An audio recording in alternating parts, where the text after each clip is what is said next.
역대상 29장 1에서 30절 말씀입니다. 29장. 다윗 왕이 온 회중에게 이르되 내 아들 솔로몬이 유일하게 하나님께서 택하신 바 되었으나 아직 어리고 미숙하며 이 공사는 크도다. 이 성전은 사람을 위한 것이 아니요 여호와 하나님을 위한 것이라.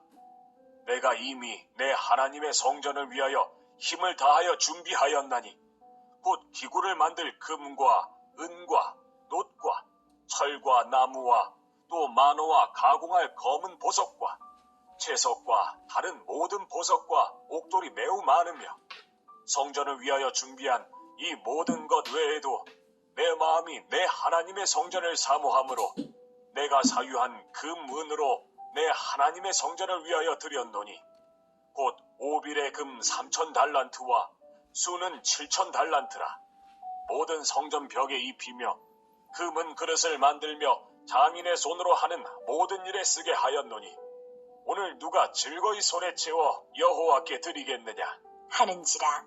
이에 모든 가문의 지도자들과 이스라엘 모든 지파의 지도자들과 천부장과 백부장과 왕의 사무관이 다 즐거이 드리되 하나님의 성전 공사를 위하여 금 5,000달란트와 금 10,000다리, 은 10,000달란트와 놋 18,000달란트와 철 100,000달란트를 드리고 보석을 가진 모든 사람은 게르손 사람 여히엘의 손에 맡겨 여호와의 성전 곳간에 드렸더라. 백성들은 자원하여 드렸으므로 기뻐하였으니 곧 그들이 성심으로 여호와께 자원하여 드렸으므로 다윗 왕도 심히 기뻐하니라. 사랑하는 형제 여러분, 12월 1일 목요일 저녁 묵상에 오신 것을 환영합니다. 오늘 29장이 역대상 마지막 장입니다. 다윗 언약을 받은 위대한 왕 다윗이 이스라엘 역사상 가장 위대했던 시대를 주도했고 이제 임종을 맞으며 마지막 사명을 다하고 있는 모습입니다. 아시다시피 역대기는 포로 귀환 시대에 쓴 것이죠. 예루살렘 성전을 재건하고 예루살렘 공동체를 신앙으로 재건해야 하는 역사적 사명을 가지고 있는 귀환 세대들에게 다윗의 모범과 같이 성전 건축의 열심과 헌신은 물론이고 대를 이어 신실하게 신앙을 계승하도록 결단하게 하고자 이 글을 쓰고 있습니다. 현대의 우리에게는 예수 그리스도의 열심과 헌신을 따라서 진정한 성전 공동체를 건설해가며 신앙을 후세와 이웃에게 전수해야 함을 역설하고 있다 하겠습니다. 28장에서는 이스라엘 지도급 인사들과 솔로몬에게 성전 건축을 당부했는데요. 이제 29장은 임종 직전에 회중을 모아 성전 건축 준비를 위한 헌금 운동을 대대적으로 주도하고 있습니다. 다윗이 이렇게 마지막 열정을 다하여 성전 건축 헌금을 모금하는 것은 자신을 위하거나 자기 왕조를 위한 것이 아니라 1절에도 말을 하는 것처럼 이 성전은 사람을 위한 것이 아니요 여호와 하나님을 위한 것이라 라고 했죠. 그리고 자신이 먼저 어마어마한 헌금으로 모범을 보이는 것을 발표를 했어요. 이렇게.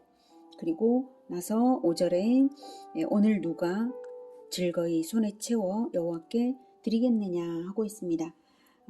2절에 내가 이미 내 하나님의 성전을 위하여 힘을 다하여 준비하였다는 말이 실감나도록 엄청난 헌금을 이렇게 다 내고 나서 오늘 누가 즐거이 손에 채워 여호와께 드리겠느냐라고 강제성은 전혀 없고 즐거이 드리는 것을 거두겠다라고 말하는 것이죠. 다윗이 이렇게 자발성을 독려하는 이유는 성전 건축 자금이 부족해서만이 아니라 백성들의 하나님 사랑을 더욱 이끌어내기 위한 것이고 언약 백성으로서 한 역할을 감당하며 참여의식을 가지게 이끌어내는 것입니다. 그러한 모범은 이미 모세 시대에 성막 제작에 필요한 모든 재료들을 백성들이 자원하여 내게 한 것에서 나타나고 있습니다. 하나님께서는 자원하여 드리는 것을 받으라고 하셨죠. 출애굽기 25장 2절에 이스라엘 자손에게 명령하여 내게 예물을 가져오라 하고 기쁜 마음으로 내는 자가 내게 바치는 모든 것을 너희는 받을지니라 라고 하셨습니다. 기쁜 마음으로 내는 것을 받으라.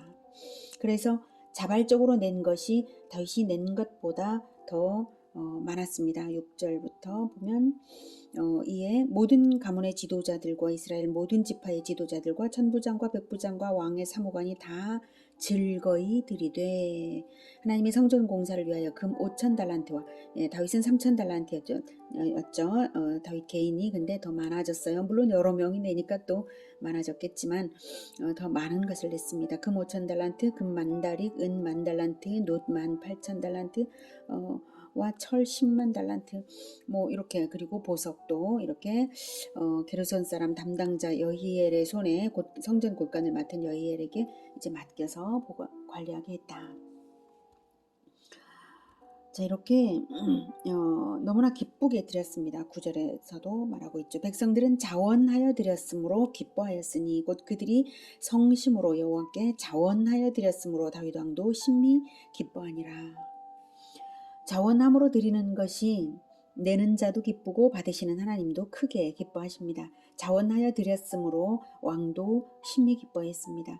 자원하는 것이 매우 중요한 것은 자원함으로 다윗 왕이 다윗 언약을 받은 사실에서 자원함이야말로 진정 상 받는 비결임을 알 수가 있습니다.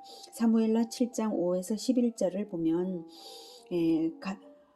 선지자에게 하나님께서 이렇게 말씀을 하시죠. 가서 내 종 다윗에게 말하기를 여호와께서 이와 같이 말씀하시되 네가 나를 위하여 내가 살 집을 건축하겠느냐. 내가 이스라엘 자손을 애굽에서 인도하여 내던 날부터 오늘까지 집에 살지 아니하고 장막과 성막 안에서 다녔나니 이스라엘 자손과 더불어 다니는 모든 곳에서 내가 내 백성 이스라엘을 먹이라고 명령한 이스라엘 어느 지파들 가운데 하나에게 내가 말하기를 너희가 어찌하여 나를 위하여 백향 목집을 건축하지 아니하였느냐고 말하였느냐. 네. 하나님은 그 말씀을 하실 수 있었어요. 너희가 어찌하여 나를 위하여 백향 목집을 건축하지 아니하였느냐 이 말씀을 하실 수 있었어요. 왜냐하면 야곱의 언약이기 때문이거든요. 야곱에게 하나님께서 사닥다리 언약을 주실 때에 야곱이 베델에서 돌베개 베고 잠잘 때 꿈에서 하나님께서 언약을 아브라함에게 주신 언약을 야곱에게 갱신하여 주셨지 않습니까? 그때 꿈에서 깨어나서 그 언약을 받은 야곱이기 때문에 그 언약에 대하여 언약 기뻐 받으면서 응답해 올렸습니다. 뭐라고 했냐면 이것이 여기가 하나님의 집이로다 라고 하면서 자기가 베고 잤던 돌베개를 기둥 삼아서 세우면서 기름을 부으면서 이것이 하나님의 집의 기둥이 되리이다 언약해 올려드렸잖아요. 그러면 당연히 그것을 지었어야죠. 야곱은 안 지었어요. 야곱의 아들들도 안 지었고 후손 대대로 계속 안 지었던 거거든요. 그래서 하나님께서는 그렇게 너희들이 왜 나를 위하여 백향목집을 건축하지 아니하였느냐 요구할 수 있으셨어요. 그런데 그런 말씀 안 하셨죠. 왜? 자발성으로 자원함으로 누가 나를 위하여 집을 짓겠다고 할 것인가 기다리고 계셨던 거예요. 그러므로 이제 내 종 다윗에게 이와 같이 말하라. 만군의 여호와께서 이와 같이 말씀하시기를 내가 너를 목장 곧 양을 따르는 데에서 데려다가 내 백성 이스라엘의 주권자로 삼고 네가 가는 모든 곳에서 내가 너와 함께 있어 네 모든 원수를 내 앞에서 멸하였은즉 땅에서 위대한 자들의 이름같이 내 이름을 위대하게 만들어 주리라. 이렇게 보상을 주시겠다고 하셨어요. 내가 또 내 백성 이스라엘을 위하여 한 곳을 정하여 그를 심고 그를 거주하게 하고 다시 옮기지 못하게 하며 악한 종류로 전과 같이 그들을 해하지 못하게 하여. 사사시대에 얼마나 악한 종류들이 해를 많이 끼쳤습니까 이스라엘에게. 근데 다시는 그러지 못하게 하겠다 이렇게 상을 주셨어요. 전에 내가 사사에게 명령하여 내 백성 이스라엘을 다스리던 때와 같지 아니하게 하고 너를 모든 원수에게서 벗어나 편히 쉬게 하리라. 여호와가 또 내게 이르노니 여호와가 너를 위하여 집을 짓겠다라고 하나님께서는 영원한 왕가를 약속하시고 하나님의 아들이 태어나게 하겠다라고 하셨어요. 그리스도가 태어날 그 약속을 다윗 언약을 주셨지 않습니까? 자원함으로 하나님께 올려드렸더니 이렇게 엄청난 것을 받은 거예요. 7절이 바로 아까 사무엘라 7장 7절 다시 한번 읽겠습니다. 이스라엘 자손과 더불어 다니는 모든 곳에서 내가 내 백성 이스라엘을 먹이라고 명령한 이스라엘 어느 지파들 가운데 하나에게 내가 말하기를 너희가 어찌하여 나를 위하여 백향 목집을 건축하지 아니하였느냐고 말하였느냐. 내가 말하지 않았다. 자원함을 기다렸다 이 뜻이죠.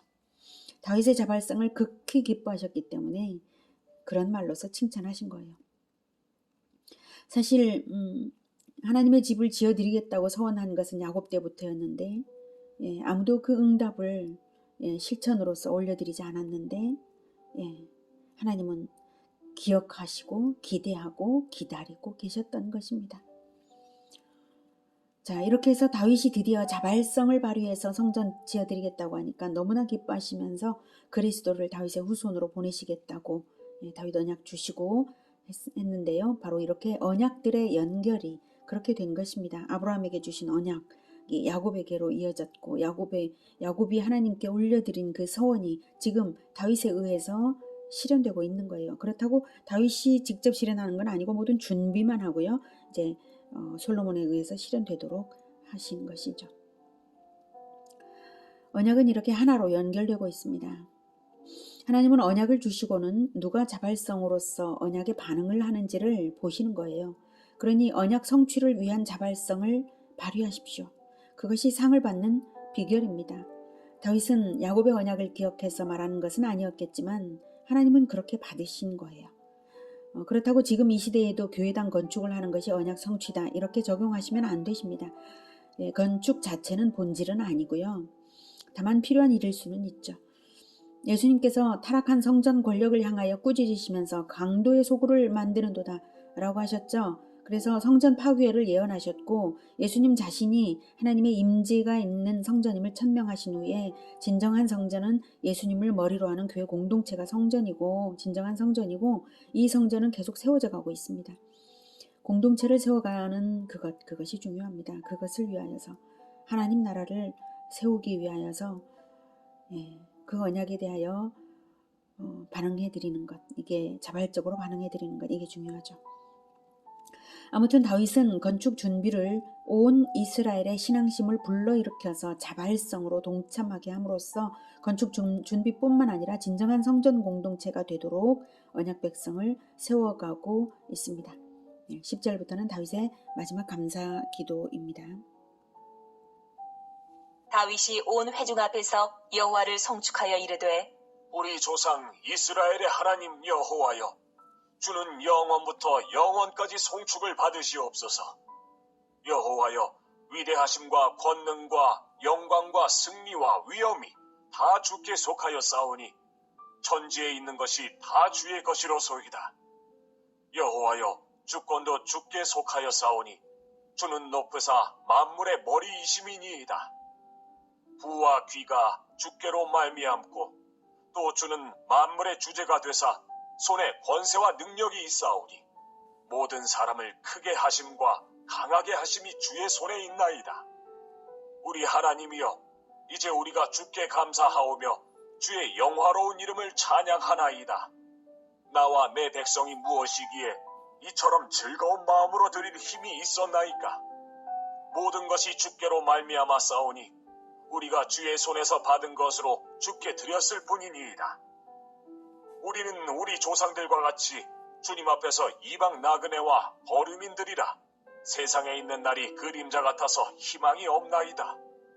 우리 하나님 여호와여, 우리가 주의 거룩한 이름을 위하여 성전을 건축하려고 미리 저축한 이 모든 물건이 다 주의 손에서 왔사오니 다 주의 것이니이다. 나의 하나님이여, 주께서 마음을 감찰하시고 정직을 기뻐하시는 줄을 내가 아나이다.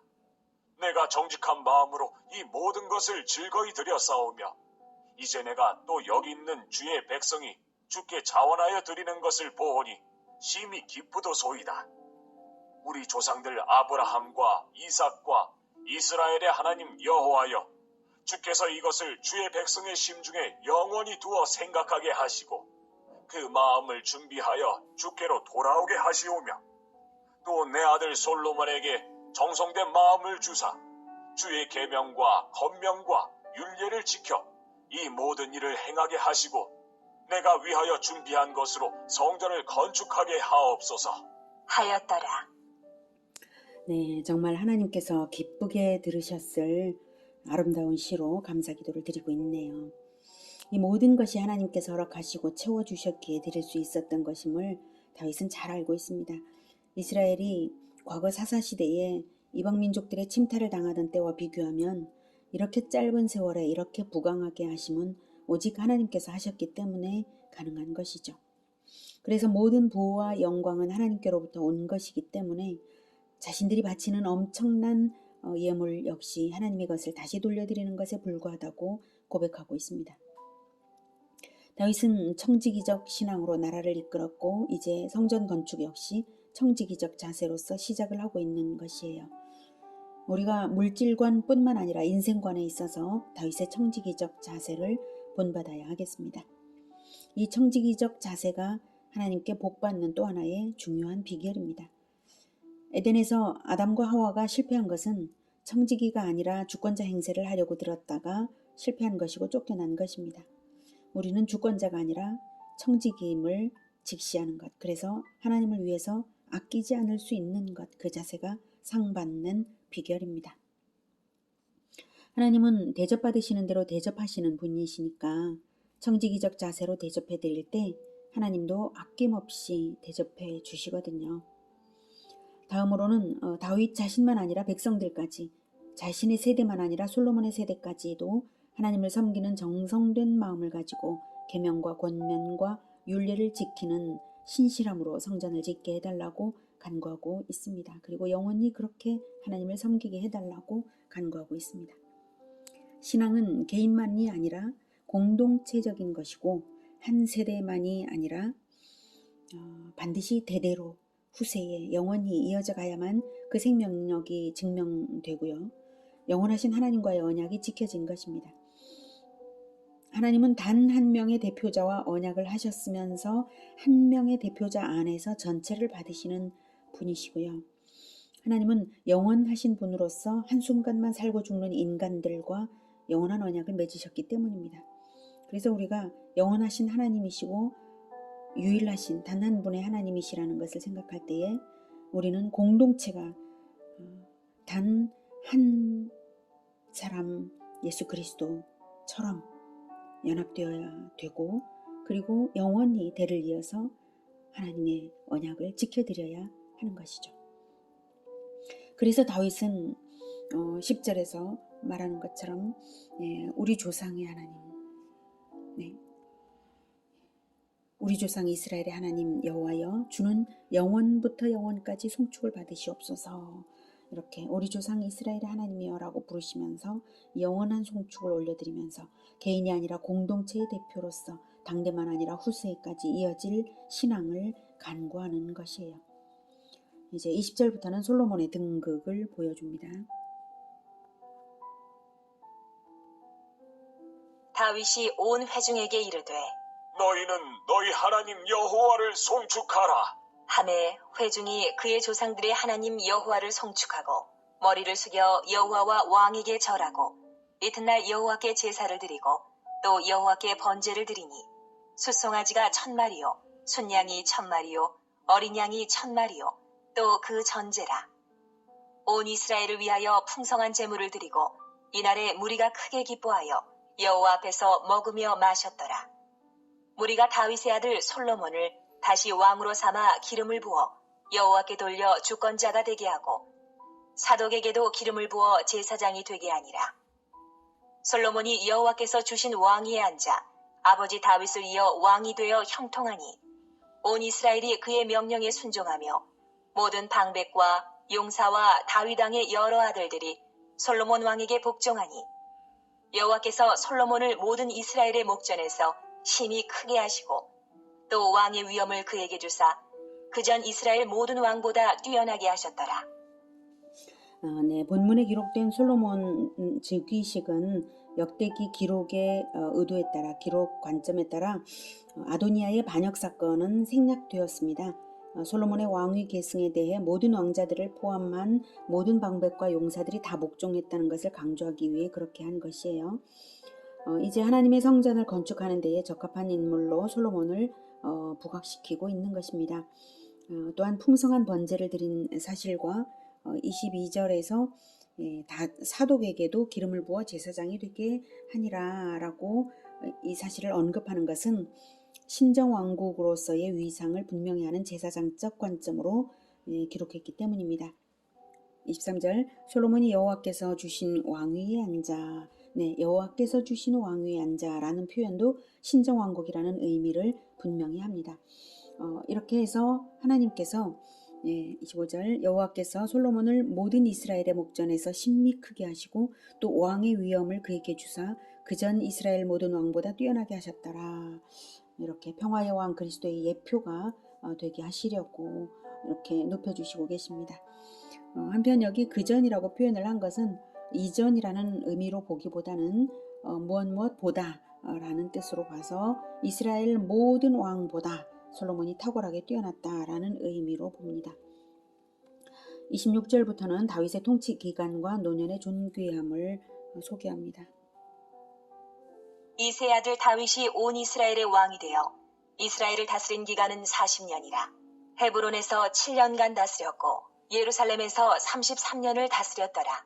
그가 나이가 많아 늙도록 부하고 존귀를 누리다가 죽음에 그의 아들 솔로몬이 대신하여 왕이 되니라. 다윗 왕의 행적은 처음부터 끝까지 선견자 사무엘의 글과 선지자 나단의 글과 선견자 가세 글에 다 기록되고 또 그의 왕된 일과 그의 권세와 그와 이스라엘과 온 세상 모든 나라의 지난날의 역사가 다 기록되어 있느니라. 이렇게 부유함과 존귀를 누리다가 평안히 죽고 왕위를 대대로 물려주게 된 다윗의 모든 것은 객관적인 역사 자료로 남아있다고 성경의 역사적 진실성을 확인시켜주고 있습니다. 이새의 아들 목동 다윗이 신정왕국의 위대한 왕으로서 하나님께 이렇게 복을 받고 온 백성의 존경을 받으며 그리스도의 예표로서 살다가 그리스도가 태어날 지존의 왕가를 이루고 간 이 역사를 보면서 우리 또한 지금은 비천할지라도 하나님의 주권을 최우선으로 높이고 자발성으로 언약 성취를 위해 헌신해 드리기를 기뻐하고 청지기 정신으로 아낌없이 자신의 것을 바치며 살아간다면 하나님의 신정왕국을 마침내 건설하고 하나님의 은총으로 번영과 영광을 누릴 것입니다. 다윗처럼 예수님처럼 각자의 영역에서 신정왕국을 건설하는 우리 모두가 되기를 기원합니다. 기도하겠습니다.